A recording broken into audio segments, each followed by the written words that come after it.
मेहुल चौकसी को डोमिनिका में बड़ा झटका लगा है। चीफ मजिस्ट्रेट कोर्ट में मेहुल की जमानत अर्जी खारिज हो गई। कोर्ट ने मेहुल को जेल नहीं भेजा, पुलिस सुरक्षा में उसे अस्पताल भेजा गया है, जहां उसका इलाज होगा। मेहुल चौकसी ने कोर्ट में कहा कि वो डोमिनिका में असुरक्षित है, उसे अगवा कर डोमिनिका लाया गया, उसे उसके देश एंटीगा भेजा जाए। चौकसी ने कोर्ट में कहा कि एंटीगा भेजे जाने के लिए वो कोई भी कीमत चुकाने को तैयार है।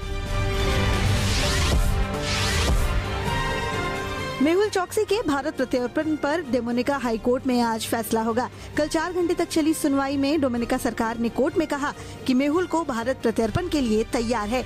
इसके बाद फैसला आज के लिए टल गया। मेहुल वीडियो कॉन्फ्रेंसिंग के जरिए कोर्ट में मौजूद था।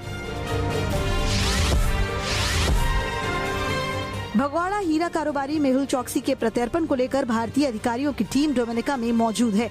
भारतीय अधिकारी ने कल कोर्ट में मेहुल के भारतीय नागरिक होने का दस्तावेज पेश किया। सीबीआई ऑफिसर शारदा राउत के हाथों में एक कमान है। शारदा राउत पंजाब नेशनल बैंक घोटाले की जांच की अगुवाई कर रही हैं।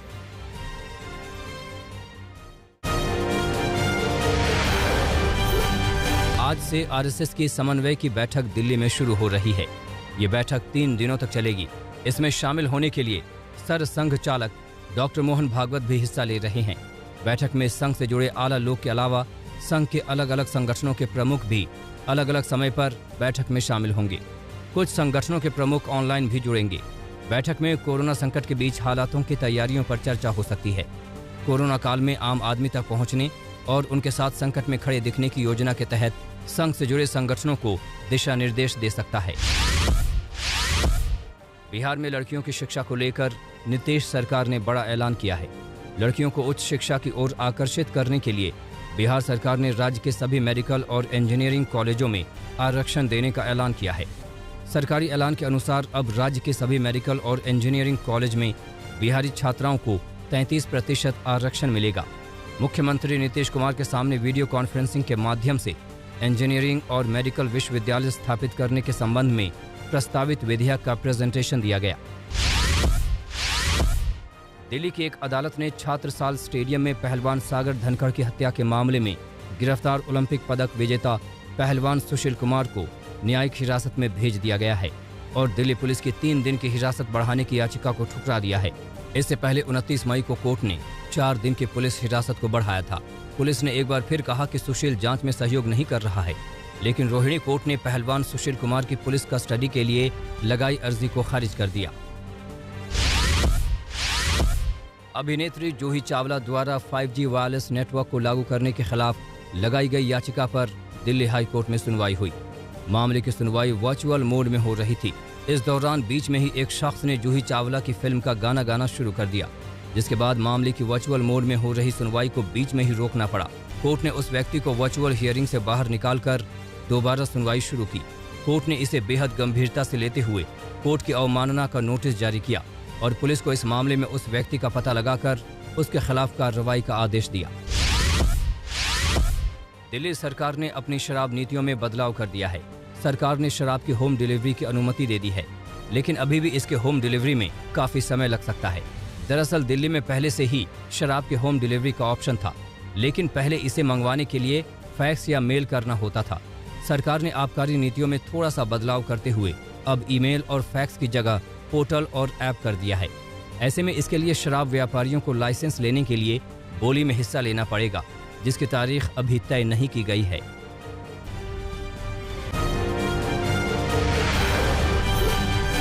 कोरोना महामारी के दौरान दवा, ऑक्सीजन और वैक्सीनेशन के मामले पर सुप्रीम कोर्ट ने केंद्र सरकार से सवाल जवाब किए। सुप्रीम कोर्ट ने कहा कि वैक्सीनेशन के लिए आपने 35,000 करोड़ का बजट रखा है, अब तक इसे कहां खर्च किया। कोर्ट ने केंद्र से वैक्सीन का हिसाब भी मांगा और ये भी पूछा कि ब्लैक फंगस इन्फेक्शन की दवा के लिए क्या कदम उठाए गए हैं। कोर्ट ने केंद्र को जवाब दाखिल करने के लिए 2 हफ्ते का वक्त दिया है। आईसीएमआर के महानिदेशक डॉक्टर बलराम भार्गव ने कहा कि उम्मीद है कि दिसंबर तक देश की पूरी आबादी का वैक्सीनेशन हो जाएगा और साथ ही जुलाई या अगस्त की शुरुआत तक प्रतिदिन 1 करोड़ लोगों को वैक्सीन लगाई जा सकेगी। देश में अब तक 21.85 करोड़ वैक्सीन की डोज लगाई जा चुकी है, जिसमें 4.51 करोड़ से ज्यादा लोगों को दोनों डोज लगाई गई है।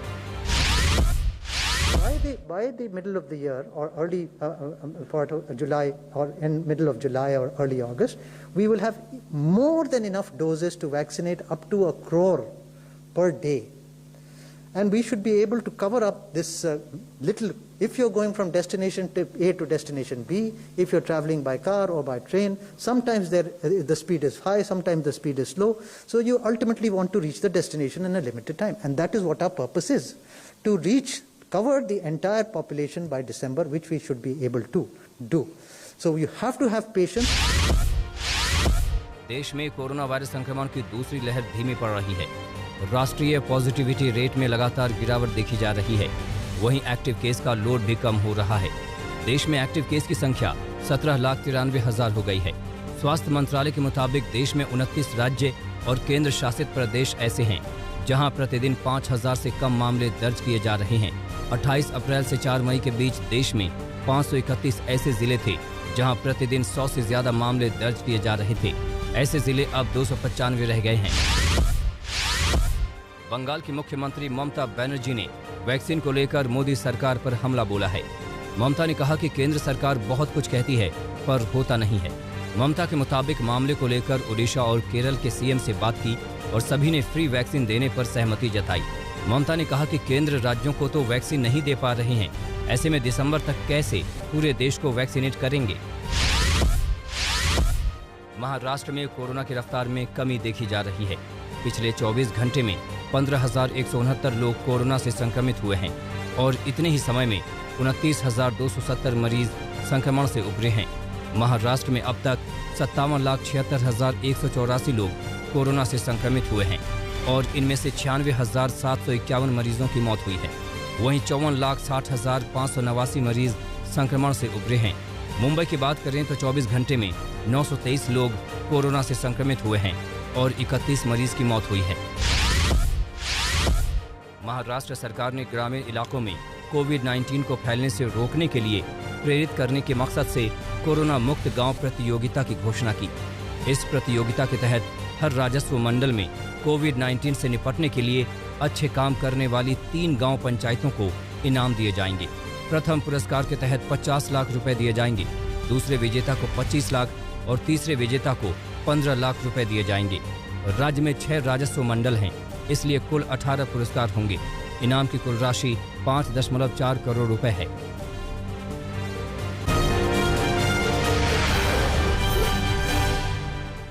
सूरत पुलिस ने साइबर क्राइम करने वाले अपराधियों के एक बड़े गैंग का पर्दाफाश किया है। सूरत पुलिस के मुताबिक गैंग के 6 सदस्य गिरफ्तार किए गए हैं, जिन्होंने अब तक 2,113 लोगों से करीब 3 करोड़ की ठगी की है। पुलिस के मुताबिक ये आरोपी उन लोगों को निशाना बनाते थे जिनके खाते आरबीएल बैंक में हैं। पुलिस के माने तो ये लोग पीड़ितों से बिजली भरने के बहाने उनके बैंक की डिटेल लेते थे और उनके अकाउंट से पैसा गायब कर देते थे। आरोपियों का कनेक्शन जामताड़ा से है। फिशिंग का तरीका ये था कि कार्ड होल्डर के पास फ़ोन आता था और उसको बताया जाता था कि मैं आरबीएल कार्ड के ऑफिस से बोल रहा हूं, आप अपना वेरिफिकेशन कराएं और वेरिफिकेशन के लिए उसका कार्ड नंबर और उसका बर्थ डेट वो ले लिया जाता था। राजस्थान के टोंक में एक शख्स ने फांसी लगाकर जान दे दी। मामला जिला मुख्यालय की आवासन मंडल कॉलोनी के सेक्टर 3 का है। बताया जा रहा है कि 24 मई को मृतक की पत्नी ने खुदकुशी कर ली थी, जिसके बाद मृतक पर दहेज के लिए हत्या का केस दर्ज कराया गया था। मृतक इसी बात को लेकर अवसाद में था और इसीलिए उसने फांसी का फंदा लगाकर जान दे दी। पुलिस ने शव पोस्टमार्टम के लिए भेज दिया है और आगे की कार्रवाई में जुट गई है। पिता ने बताया था कि 2-3 दिन से ये जो मृतक है जय सिंह, वो डिप्रेशन के अंदर था। इसके खिलाफ 304 बीघा 7 दिन पहले प्रकरण पंजीबद्ध हुआ था, जिसके अंदर मृतक की मां और मृतक की बहन के खिलाफ एक प्रकरण पंजीबद्ध हुआ था, जिसमें इसकी पत्नी सुसाइड की थी। शादी के 5 साल हुए थे उसके शादी को। इस पर वो थोड़ा डिप्रेशन। कानपुर में बीजेपी नेता और उनके समर्थकों पर पुलिस ने केस दर्ज किया है। बताया जा रहा है कि बीजेपी नेता नारायण भदौरिया के जन्मदिन के उत्सव में हिस्ट्री शीटर मनोज सिंह शामिल हुआ था। मनोज सिंह की खबर पुलिस को लगी तो पुलिस मनोज सिंह को पकड़ने पहुंच गई। पुलिस ने आरोपी मनोज सिंह को पकड़ भी लिया था, मगर बीजेपी नेता नारायण भदौरिया और उनके समर्थकों ने हंगामा शुरू कर दिया।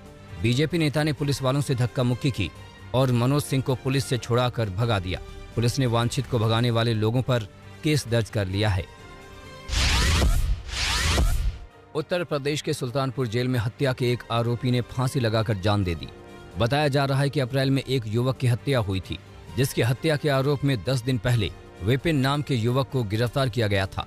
जेल प्रशासन के माने तो आरोपी ने गमछे का फंदा बनाया और लैट्रिन के पाइप से लटक कर जान दे दी। वहीं मृतक के परिजनों की माने तो उनका बेटा निर्दोष था। पुलिस ने उसे जानबूझकर फंसाया था, जिससे दुखी होकर उसने जान दे दी। एक पानी का पाइप, जब पाइप वो मुड़ता है तो वहाँ एक उसने मूछा बांध करके जो है मूछा बांध के और एक नीचे बोतल रखी थी, हो सकता है बोतल पे चढ़ा हो, और उससे फांसी लगा दिया मूछा से, और वो एक्सपायर हो गया। अभी उसका भाई अनिल यादव और एक चाचा जी का उसके का लड़का चचेरा भाई भी आया, उसी के सामने जो है पंचनामा भरा गया है। झारखंड के देवघर में पुलिस ने साइबर अपराधियों पर शिकंजा कसा है।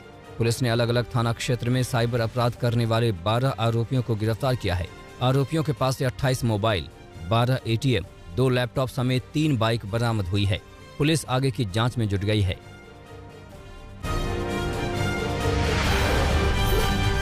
लेबर पार्टी के पूर्व प्रमुख इसाक हर्जोग इजराइल के 11वें राष्ट्रपति बने। इस फैसले से जातीय और धार्मिक समूहों के बीच एकता को बढ़ावा मिलेगा। हर्जोग ने प्रतिद्वंद्वी उम्मीदवार मिरियम पेरेट्स को हराया है, जो एक शिक्षक और युद्ध में जान गंवाने वाले 2 इजरायली सेना के अधिकारियों की मां हैं।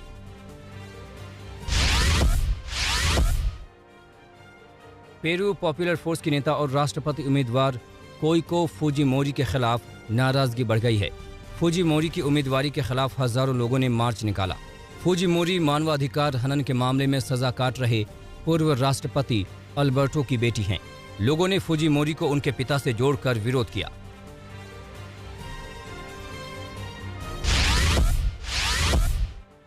अमेरिकी राष्ट्रपति जो बाइडेन ने अलास्का के आर्कटिक तेल और गैस पट्टियों को निलंबित किया। अलास्का निवासी लंबे समय से तेल पट्टियों को बंद करने की मांग कर रहे थे। पूर्व राष्ट्रपति डोनाल्ड ट्रंप ने आर्कटिक सागर में ड्रिलिंग प्रोग्राम की शुरुआत की थी। प्रकृति संरक्षण से जुड़े कार्यकर्ता विरोध कर रहे थे।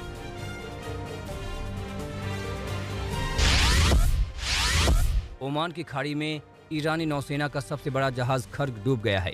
हादसे के बाद ओमान की खाड़ी में यह जहाज डूब गया। आग पर नियंत्रण पाने के सभी प्रयास असफल रहे। खर्ग में आग लगने की वजह का खुलासा नहीं हुआ है। खर्ग जहाज का डूबना ईरान के लिए बड़ा नौसेना हादसा है। ब्राजील सरकार ने भी एस्ट्राजेनेका वैक्सीन के उत्पादन के लिए ऑक्सफोर्ड की दवा कंपनी से करार किया है। टेक्नोलॉजी ट्रांसफर करार से ब्राजील के लिए वैक्सीन का निर्यात आसान होगा। ये देश कोरोना वैक्सीन की गंभीर किल्लत का सामना कर रहा है। यहां संक्रमण के मामले कम नहीं हो रहे हैं।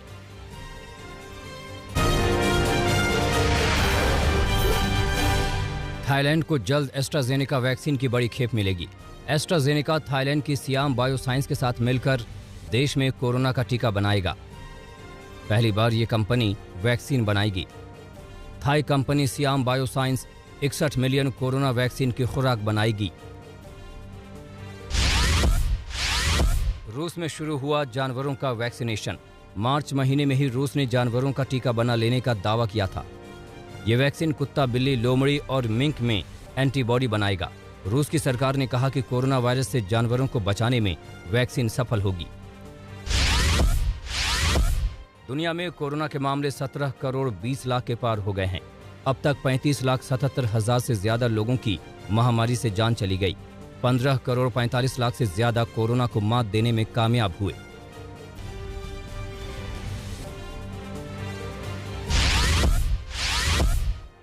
दक्षिणी और मध्य फिलीपींस में तूफान से भारी तबाही मची है।